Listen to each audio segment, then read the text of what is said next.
day of the crash, I was in my pyjamas all day because I wasn't very well. My husband had just come in. It was about 9 o'clock and we were watching the X Factor, and it was about 10 to 10 and the phone rang. It was Wendy, Danny's mum, and she'd said Stephen had fell off his bike. So Graham got in the car with his friend Gary, just thinking they were going to pick him up.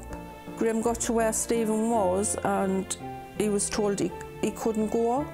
So the police had stopped him. They hadn't said what had happened, they just stopped him from going. I got a phone call off a police officer asking us to wait on the corner and somebody would pick us up soon.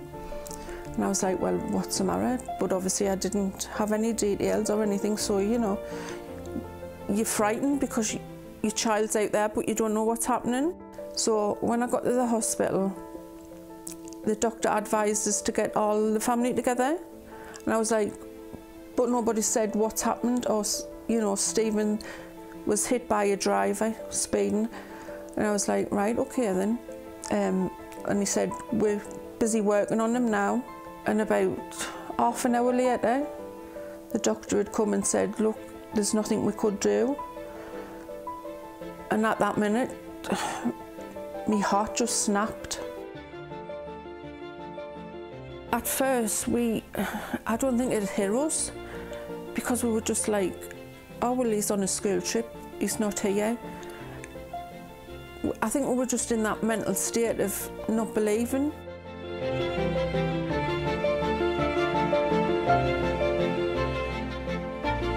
The police had said he'd been speeding up Chester Road. The kids had all been crossing the road. Obviously, Stephen being the littlest, he didn't see Stephen, and he'd hit him 55 miles an hour in a 30 zone, and he was coming up to the traffic lights and he didn't slow down, and he caught our Steve. He'd hit him from one side of the road to the other under a taxi. There was a load of lads that come out the shop and tried to lift the car off Stephen, but obviously they couldn't help him. They sometimes don't forgive themselves because they couldn't do anything, but they were only kids. You know, there's nothing that could have been done.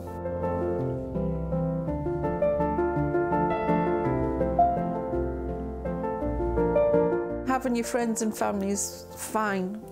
You know, obviously they know you've lost a child, but to get in touch with organisations like Break who understand the speeding route, and they can help you with other things like the bereavement. I mean, obviously trying to tell a younger child what death's all about. They helped me a lot through with T to try and help her, and Break did support her that way to try and help.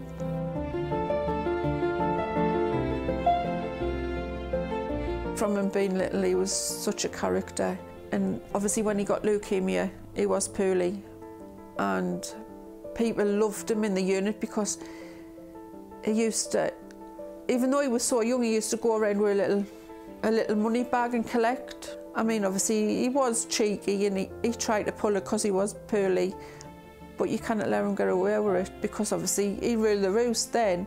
We found a Christmas note of him asking for 5 PlayStation games, some new football boots and £500, please, if you can. And I was like, I've got 4 kids, and I was like, where's I supposed to get £500 from?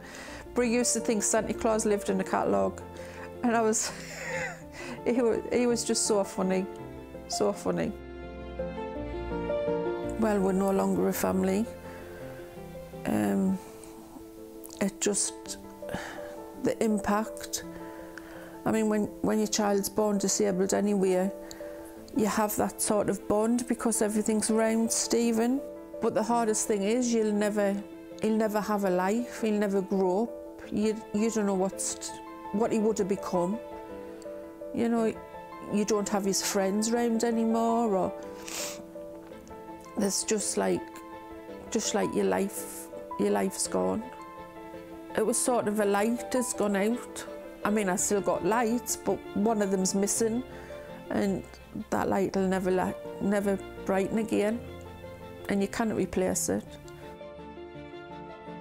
If one person listens to my story and thinks, right, I'll not, I'll really try and look at my speed today and figure it out how I don't speed.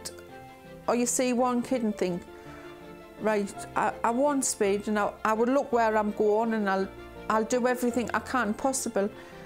If it saves one life, somebody's listening, and at the end of the day, that's all we want.